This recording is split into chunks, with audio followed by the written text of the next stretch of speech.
Shalom, Yasharallah. This is your brother Dalada, coming back at you with this here truth again.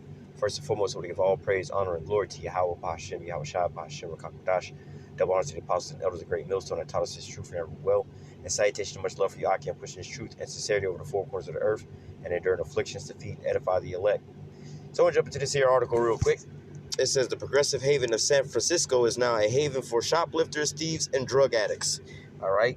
As you can already tell, this is it for Babylon. This is the downfall of it all, the crumbling of it, all right? This is when it comes to defunding the police, you need only look at the city to see how it ends up. Pharmacy chains and other stores are shutting up shop all because the law enforcement there has been so anemic and criminals so brazen. I often wonder what people who ask for police defunding are expecting a city with less policing to look like. It seems that we don't have to go far to find the answer. In fact, you can now look at the current speaker of the House, Nancy Pelosi's congressional district of San Francisco, specifically the rampart crime and shoplifting problems that have caused several pharmacies to close.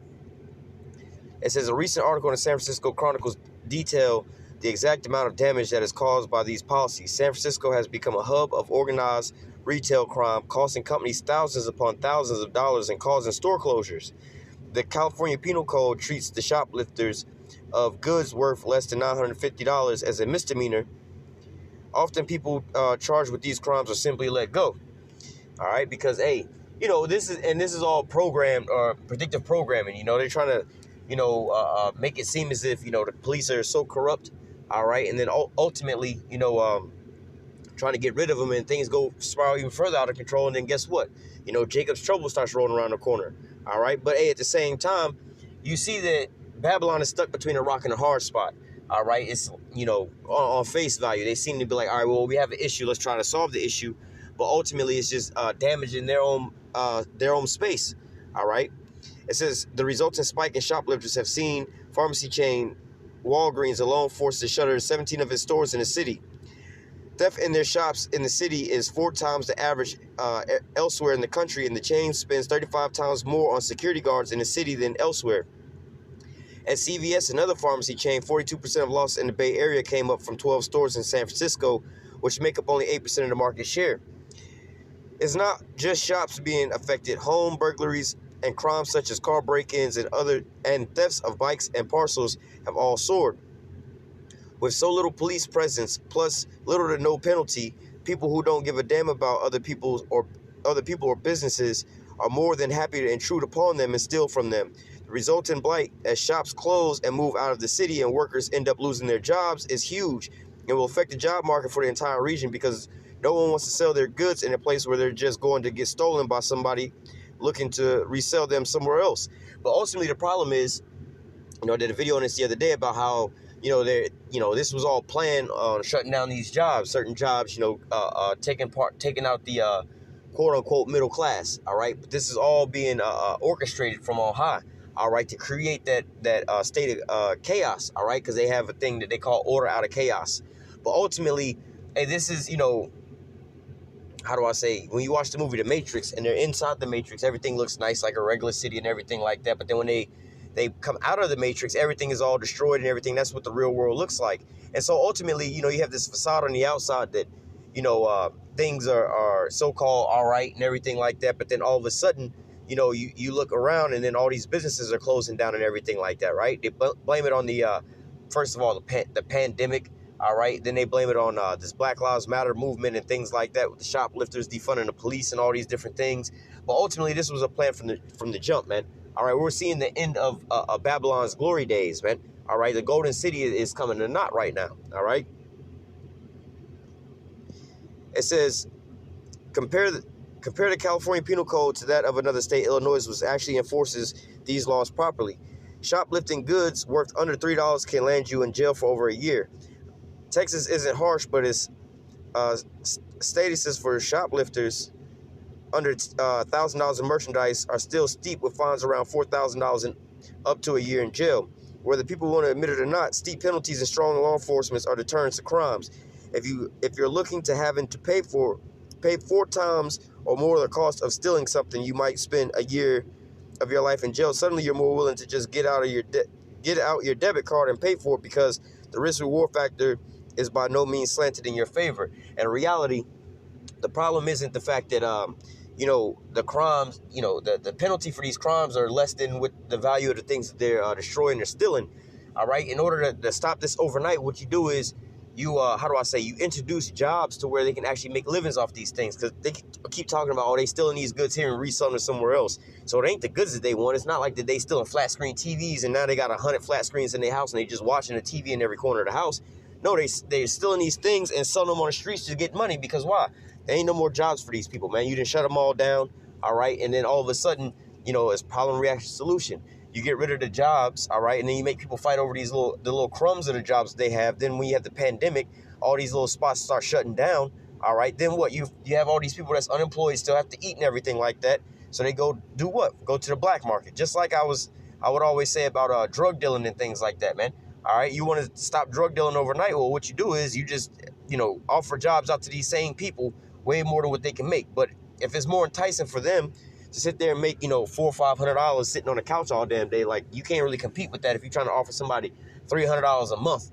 You know what I'm saying? They're like, well, shit, I can make this, in a day or 2 days, couple days, sitting at home. All right, but, wise people is like, you know what? This is why you don't see anybody that has like a house, a mortgage, making 60, 70, 80,000, 100,000 a year or more out here selling drugs, because of the risk factor of all these things. Like, well, bruh, why would I be over here trying to scrape by, trying to make $1,000 here and there, dabbling in this little petty ass crime, when I'm making way more than this? And if I wind up going to jail, I'll lose my house, I'll lose my job, I'll lose, all these things that I've been working hard for.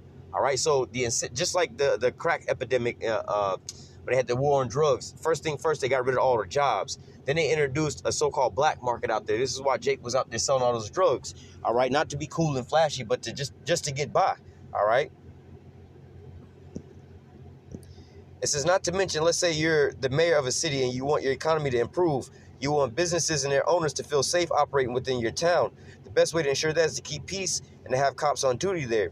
If someone goes into a pharmacy and notices a police officer on the corner nearby, they realize that it is probably better just to do honest business like any other customer. Which, again, like I was saying, I mean, we even seen crime with police in the store, out the store.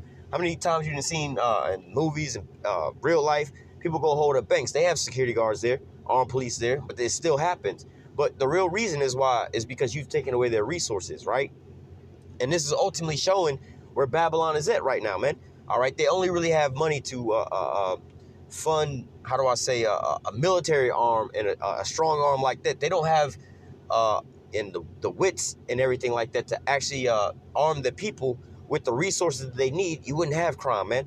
Like I said, just put yourself in those shoes, man. You make 150, 200,000 a year, something like that. You got your own house and everything going good. You riding nice, doing everything nice. Now you got this dude that's down the block trying to get you to start selling some crack. You're gonna be like, man, hell nah. I make way more money doing this without the risk of all this, going to jail and get my door kicked in and having junkies knocking at my door 4 o'clock in the morning, bro. I might as well just go ahead and go to work, man. This is way more beneficial than dealing with that, man. All right, but as long as, you keep taking away the resources, the jobs that these people have, which is the middle class over here, they're going to resort to what? Petty crime, man. All right. It says, ultimately, some businesses may play woke to sensibility when it comes to the corporate messaging, but the bottom line is that the only color they really care about is green. San Francisco is a prime example of why strong law enforcement is good for society and its absence is bad for it. Everyone benefits except for the criminals. Plus, it keeps organized crime from being able to create scalper markets using stolen goods. All right. Well, ultimately, if things were affordable, you wouldn't have all these things, man. All right. Like you see, talk about scalpers. You got these people that go out to the football games and scalping tickets and things like that, or concerts where the tickets is $100. But shit, we got them for 10 over here, man. People are running by them shits because why? They're a lot cheaper, man. All right. But when you got the price all extra high, this creates a demand for a black market. All right.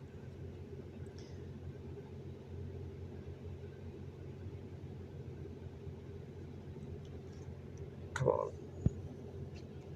Let's just jump into these here scriptures because, like I said, this isn't really nothing to do with the funding the police. It's more of the absence of, resources for these people to depend on.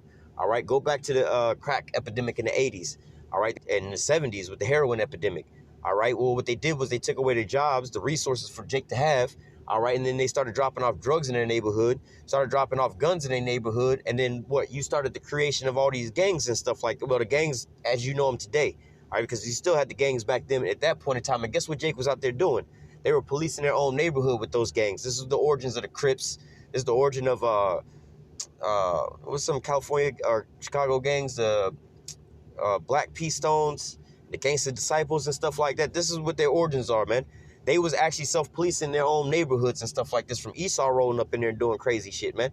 All right, but they had the resources at that point in time, but what happened? They took away the resources, all right, and then now crime, and then they introduced the drugs at the black market, and all the crime started soaring. But now what you have on a large scale is that, ultimately, in places like San Francisco, New York, the cost of living is super high. There aren't enough jobs and resources to support these things. So what do the people do? They turn to crime, all right? Just look at a lot of these women out here, man. All right, they used to have regular jobs, doctors. They had this one pastor lady. She was a pastor somewhere making some cake.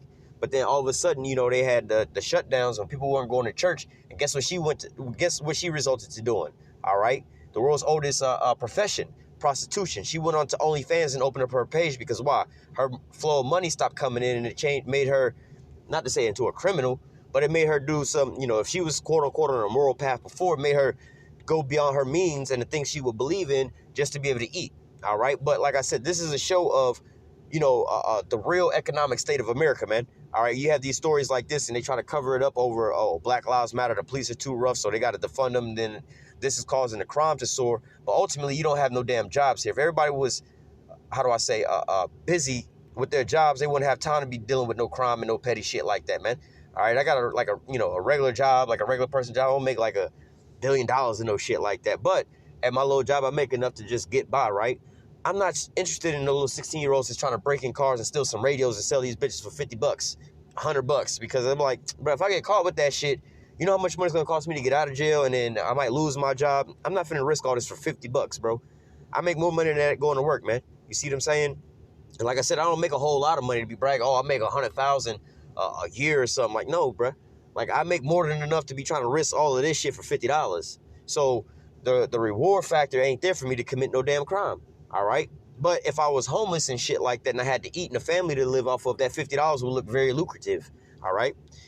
This is Jeremiah 51 and verse 7. Babylon had been the golden cup in Yahweh's hand. All right. And the point I wanted to get on into that was being that golden cup, that golden city. All right. Everything was all good, fine and dandy. Everybody was just getting, not to say getting by, but everybody was kind of living it up out here, man. All right. But then when you start taking away that backbone, those resources and things like that. All right. This is when you start having people spiral into crime. All right. This is when you start seeing these people going at each other's throats, man. Just like if there's an abundance of food, abundance of money, you can go to the grocery store, go buy you some food. Everything goes along, copacetic. Everybody is just high and goodbye and smiling in the grocery lines and having conversations, right? But now you take away all the money and all the jobs, and then you put a limited supply of food inside the grocery store, and you'll see what happens, just like when they had the toilet paper frenzy, man. All right, people was fighting people and trying to kill people over toilet paper rolls, man. All right, so, hey, this is just showing you the lifting up the skirt about this here golden city, which used to be a very thriving place. But now, because it's being orchestrated this way, this is what it's resulting to, man. All right. It says, Babylon have been a golden cup in Yahweh's hand and made all the earth drunken. The nations have drunken of her wine, therefore the nations are mad. Verse 8, Babylon is suddenly fallen and destroyed. How for her? Take balm for her pain, if so she may be healed. So, like I was going into, like, yo, man, before you had the Black Lives Matter protests, right, give it a couple years back, right, like I said, you still had this same crime going on, man, even with the police inside the same building, man. All right, like I said, people was running up in the banks and robbing banks a long time, man, with police in the banks. All right, so it ain't the reason, because they got a lack of police, they're doing these things, man. It's really a lack of resources, man. You're actually, decaying from the inside out. All right, because you're sick on the inside, it's starting to show now on the outside, but it's coming from the inside first, and the inside is being what? The lack of resources. All right, just like your body, when you're not feeding the things you can't see, your body with the vitamins, the minerals, and the food to sustain your ass and everything like that. If you're not putting something on, building up the inside of you, then the outside of you is going to start looking famished and sick and everything like that, man. The outside of your body is going to start breaking down. All right, and the same thing is going on here with this here, with Babylon, man. Crime is starting to soar and everything like that. Look at Venezuela, man. All right, once their economy started collapsing and crashing like that, man. All right, you had a lot of these women, You know, there was videos of these women that was going out there prostituting their body out just to go get some medicine, just to go get food, just to bring back to their families and things like that, man. And you hear the stories of these people, all how moral they were and how they was doing all these certain things they would never think about selling their body. But now it come to the point to where, you know, we don't have the resources because our economy just collapsed. Now we have to resort to the things we normally wouldn't do. All right. It says, Babylon has suddenly fallen. How for her take balm for her pain, if so she may be healed. We would have healed Babylon, but she is not healed. Forsake her and let us go every one into his own country, for her judgment reaches unto heaven and is lifted up to the skies. So now why would these people want to go to their own country? You have to understand that this is that golden city where, you know, you hear the sayings, everybody want to go to America because they can thrive in America, they can grow in America. There was an article just yesterday that was talking about how the Chinese are pretty much leaving America because there's no more of the American dream for the Chinese. They can live the American dream over in China now. All right. But you have to think China was like a third world country. All right. To where, you know, it was way more beneficial for those people to come over here and make money. All right. Or result to crime over there. All right. But now things is turning around. It's like, you know what? Let's stop with this here petty crime and let's just go get us a job because we can make way more money just working a legal, legitimate job. Or let us just leave, you know, America where there ain't no more jobs, no more thriving abilities over there and just go back to our homeland and we can just try to thug it out over there because it's actually more beneficial for us to work over there. You know, if we only make, you know, a dollar over there, you know what I'm saying? But now all of a sudden, you know, we was making $2 and $3 over here in America, but now we down to like 75 cents over here in America. It's like, you know what? I'll go back to my country over there and just, you know, at least I'll make 25 cents more, you know? But nevertheless, continuing on, Isaiah 24, I'm going to jump around with this. Let me start at the top. Behold, Yahweh maketh the earth empty and maketh it waste and turneth it upside down and scattereth abroad the inhabitants thereof. All right, because now you have everybody just like we were just reading, you know, everybody's trying to look out for their own, how they going to, you know, get by financially with, you know, their legs being chopped off. You know, they didn't shut down a lot of these jobs or requiring you to be, you know, medically approved to be able to work at a lot of these jobs and everything like that. All right, and the cost of living is skyrocketing, you know, in a lot of different places. All right, the how do I say, inflation is going up, but your paychecks ain't going up, and if you're even getting a paycheck, man. All right, this is why you're seeing a mass exodus in places like California, New York, all right, and all these major cities like that because it's getting way too expensive for these people to live there, and they can't afford it, man. All right, so what? They start leaving these places to go and live somewhere cheaper, man. But ultimately, when you get to, you know, to the cheapest place, then people have to resort to violence, man, in survival mode, man. All right. Verse 2, it says, and it shall be as with the people, so with the priest, as with the servant, so with his master, as with the maid, so with her mistress, as with the buyer, so with the seller. All right. So going into the buyer and the seller, you know, we're going into all these things that are now corrupted. All right. So the businesses are corrupted, and now the sellers, you know, the people or the buyers, the ones that's consuming the products, all right, they're corrupted. You know, for one, they got used to getting everything all cheap, fast, and everything like that, you know, and having an abundance of money. All right. And then the buyer, you know, they was able to, you know, start selling certain things for a certain price. But then you have, you know, the shutdowns, and then, you know, these businesses aren't able to pay their rent. So now they have to hike up the prices on certain things, and the people ain't been going to work. And so they ain't got less money to spend. So now you have the people just going over here and stealing from these businesses, which is in turn, you know, shattering these the pockets of these businesses to where they're forcing to have to close down stores. All right. So ultimately, all these things are working in tandem to basically just destroy this place, man. Like I said, this is a sure sign of the end of Babylon, man, because everything here is now corrupted, man. It's all just crumbling on itself, man. All right. It says, as with the buyer, so with the seller, as with the lender, so with the borrower. All right. And so now, you know, you used to have where people could get all these loans and everything like that, start businesses and stuff like that, which you can still get loans, but it's at a way higher percentage now, you know. And a good way to be able to see that this economic or this economy is gone is look at the commercials on TV, man. All right. Look at all the commercials on YouTube and shit. All these commercials is about investing in the cryptocurrencies. Also, what's that shit called? Chime, I think it is. One of these little prepaid type of thingies where you can get a payday advance off of it. You get a little debit card with them. You get direct deposit, and then you can get your paycheck up to 2 days in advance. All right. It used to be a saying here, just like, yo, people living paycheck to paycheck. Now people are living, you know, before paycheck to before paycheck. You know, you might need to get your paycheck and spend your paycheck 2 days before you even get your paycheck, man. So on the day that you would actually get your paycheck, you already broke because it's that tight, man. It's not like you can get one paycheck. You get 4 paychecks out the month, right? Let's say you get your first paycheck and you can pay all your bills. By the time you get the second paycheck, you ain't even finished spending the first paycheck. You know, that's how it should be. But now it's to the point where people, before they even get their next paycheck, that shit is already spent. So they got to go to these payday advance places, man. All right. It says, as with the lender, so with the borrower, as with the taker of usury, so with the giver of usury unto him. The land shall be utterly emptied and utterly spoiled, for Yahweh have spoken this word. And this is what it's going into. You know, people are about to start going, it's going to descend into all-out chaos, man. Because people still have to eat. People still have, you know, they're going to fight and try to hang on to whatever they have going as far as their bills and everything like that to try to make things work. Like I said, look at a lot of these women right now that's lost their jobs, you know, being doctors, nurses, or whatever. You know what I'm saying? And can't get work or anything like that right now. So what? They turn on the what's it called? OnlyFans pages, right? They start getting these things, man. All right, because look, there ain't no more jobs for them, and they still are trying to fight to hang on to the little bit that they do have. This is why I always say it. This is why you used to see people driving in Mercedes and Hellcats and Chargers and Challengers doing Uber and Lyft and delivering pizza, man. All right, because, you know, they got a regular job. Maybe their hours got cut or they lost that job. So they got to pick up 2 and 3 part-time jobs just to sustain their little bills that they got, man. All right, nobody's going to just go start Ubering or nothing like that and go buy a damn Benz and do that. Nah, man. These people are, not to say downgrading, but they trying to hold on to what they got because they're realizing everything is corrupted, you know. Beforehand, I was able to sit there and pay this bill on this car note on this expensive car and everything, but now things are getting kind of tight. Verse 4 says, the earth mourneth and fadeth away, the world languish and fadeth away, the haughty people of the earth do languish. And this is where we are right now, like I said, because the economy is collapsing and people still don't believe it. All right, why are they all you know, impoverished right now? Why are they all sorrowful right now? You know, let's keep reading. It says, let me jump down. Verse 7, the new wine mourneth, the vine languish, all the merry hearted do sigh. All right, all the people that was doing good, they like, you know, because when you look at them versus Jake, you know, Jake is actually getting more money than what they was getting beforehand because they're getting these stimulus checks and everything like that. When you only getting crumbs, just a slice of bread is a whole lot for you.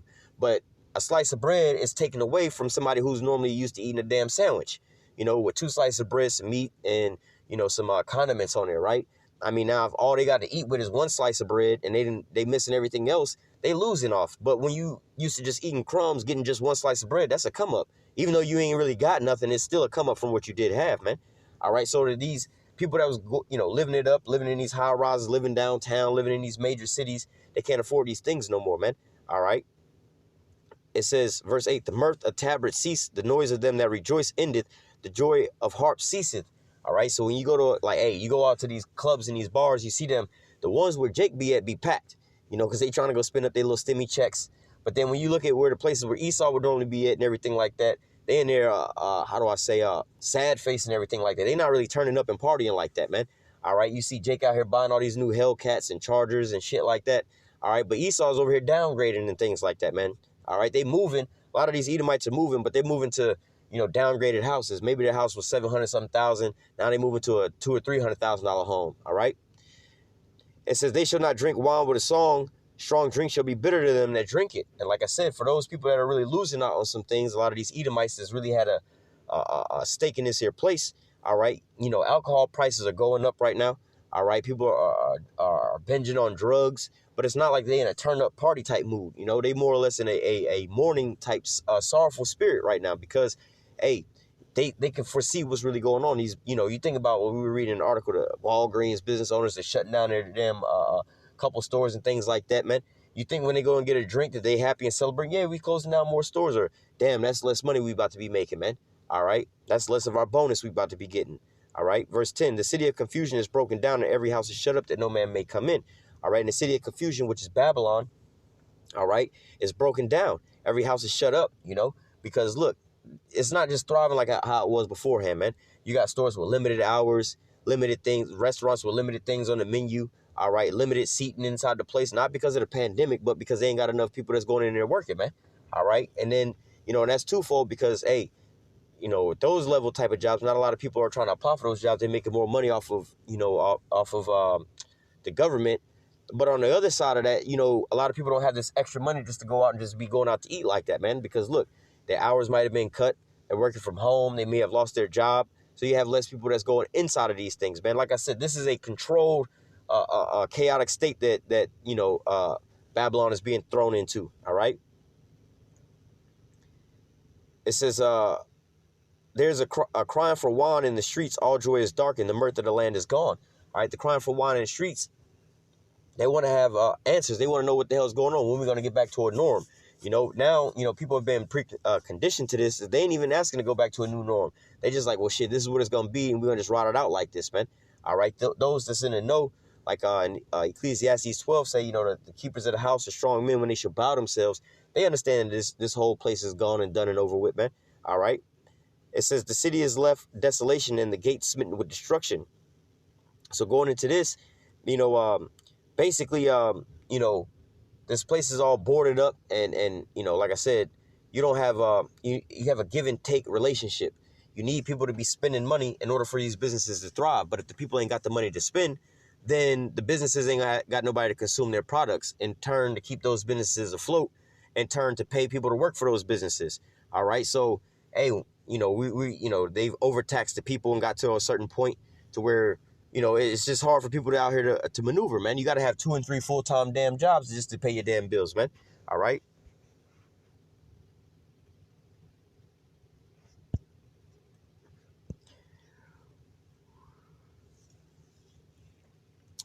I'm gonna just jump through this. I was gonna read this whole chapter, but I'm gonna just jump through it. Isaiah 47:1. Come down and sit in the dust, O virgin daughter of Babylon, and sit in the ground. There is no throne. All right, like we was just reading about Babylon being that golden city. All right, now you're not the cream of the crop no more. Now you're falling down to the wayside. Now you're starting to look like these third world countries now, man. All right. It says, O daughter of the Chaldees, for thou shalt no more be called tender and delicate. Take the millstone and grind meal, uncover thy locks, make bare the leg, uncover the thigh, pass over the rivers. Thy nakedness shall be uncovered, yea, thy shame shall be seen. I will take vengeance, I will not meet thee as a man. So as far as the skirt being lifted up and, the nakedness being seen, all right, ultimately what's going on is they're overprinting money, all right? They're not really, or they're consuming a lot of things, but they're not creating a lot of things, all right? So, you keep hearing these top economists talking about this bubble is getting bigger and bigger and bigger, and it's just going to pop one day, man. All right, and this is what you really see going on. This ain't got shit to do with defunding the police or nothing like that, man. This has already been pre-planned, man. You can think back to shit. I want to say when Obama was in office, man, you had places like Kmart and all them going out of business. All these big retailers that we had here in America, they started going out of business, man. All right, which gave rise to the gig economy. People were driving Uber and Lyft and things like that, man. All right, now they're going into another phase where it's like, the pandemic shut us down. All right, the Black Lives Matter. You got a non-police zone, But ultimately, like I said, it's just, excuses to cover up the fact of the matter that Babylon is fallen, man. All right. Verse 5, sit thou silence, get in the darkness, all right, in the straight confusion. People don't understand what's really going on. O daughter of the Chaldees, for thou should be no more called the Lady of Kingdoms. Yeah, just because 3, 4, 5 years ago, everything was fine and dandy, dealing with the economy and everything like that. People were still able to get by and everything like that. But now it's to the point where people can't even survive, man. We're not talking about just like, people that was already struggling to get by. We're talking about people who used to have, big 2 and 3 boats to go out with, multiple cars, multiple houses in multiple states for vacation and everything like that. They have to get rid of all these things now because, look, they're starting to see that they ain't really got that, their money ain't going to be able to last that long no more, all right?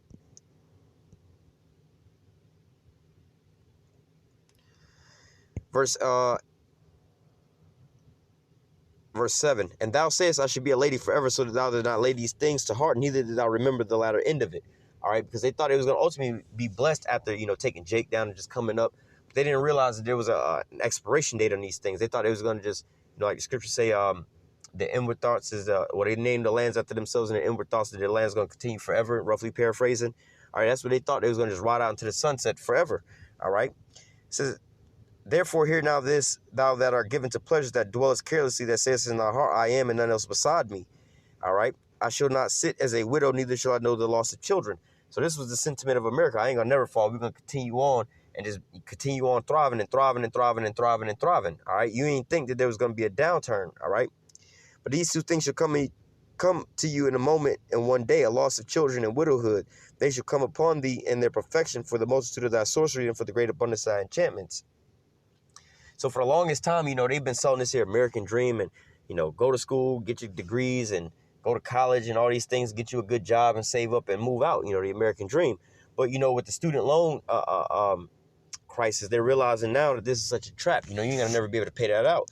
You know, I seen this video of this girl that was crying, took out like, I believe, a $70,000 student loan, all right, and she wound up paying out over $100,000, like right at $100,000 on her $70,000 loan, which she paid $30,000 more than what the damn loan was costing, and she was crying because she was still about $100,000 in the student loan debt, man. Like, how the fuck does that even happen? All right, but nevertheless, you know, and that's why, you know, you hear some of these people trying to run about forgiving those things, man. All right, now they're trying to inject this here money into the system, talking about, oh, it's forgivable and everything like that. But that's, like I said, these are all plans to get you on this universal basic income. All right, this is all being orchestrated by the top end, because they know this is the end all be all of Babylon, man. All right.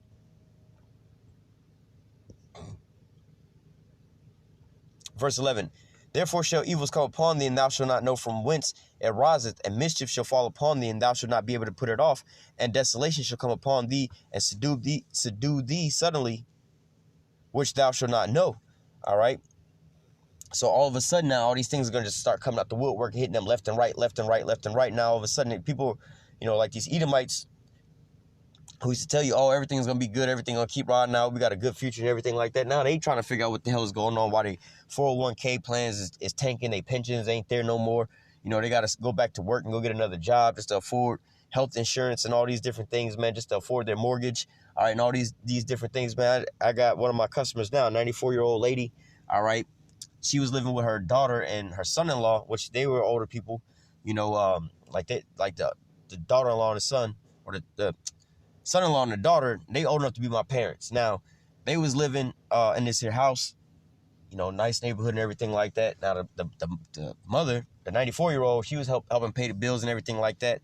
But then all of a sudden, the husband basically had to go back to work. So he had to go move to a whole nother state just to go back to work and get a job somewhere else, because hitting on financial times and everything like that. So he wound up leaving the wife and everything like that. Now the mother and the wife is trying to figure out how they're going to pay the damn bills and everything. Like I said, the 94-year-old lady's already 94.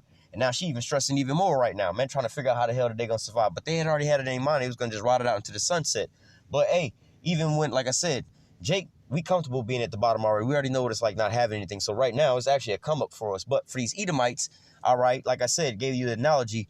When you used to eating crumbs of bread, you know, if somebody give you just one slice of bread, you're going to be happy because that's a come up for you. But when you was used to eating a whole sandwich with 2 slices of bread, meat, and condiments, and they take all that away and just leave you with 1 slice of bread, now you're like, damn, I got to go out and go get the rest of this sandwich to put it together, man. I got to go and work for mine, man. All right.